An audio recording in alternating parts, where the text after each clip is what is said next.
и пошти му термин за да иде секојдневно на хемотерапија со израчење на 200 евра.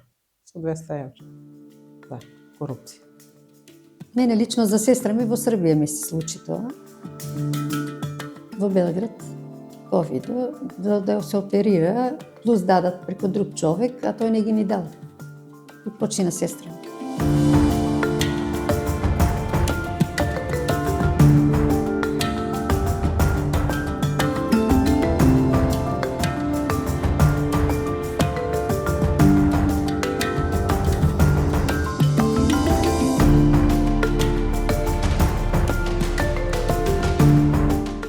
Може ли да се прифати, знаеш, у државна за да не иде по приватни болници?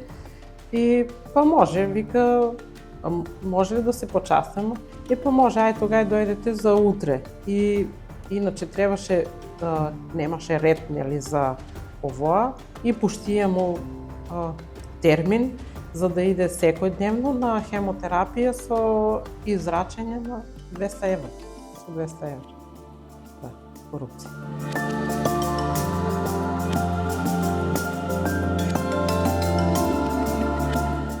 Барат да ги примат, барат ова, немаме место, немаме ова, ако се даде, имаме одмah.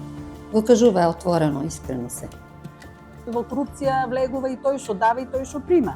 Некој ќе даде, некој не може да се дозволи. Ајде едно кафе или бомбони чоколадни или било ше, али кога ќе се рече дека се дава финансиски е лоша, нели, ситуацијата е лоша. Може да некој има, некој нема. Значи Хипократовата заклетва што ја дале, на вистина да бидат доктори во прав смисол на зборот, а пациентите да не ги гледаат како вреќе со пари.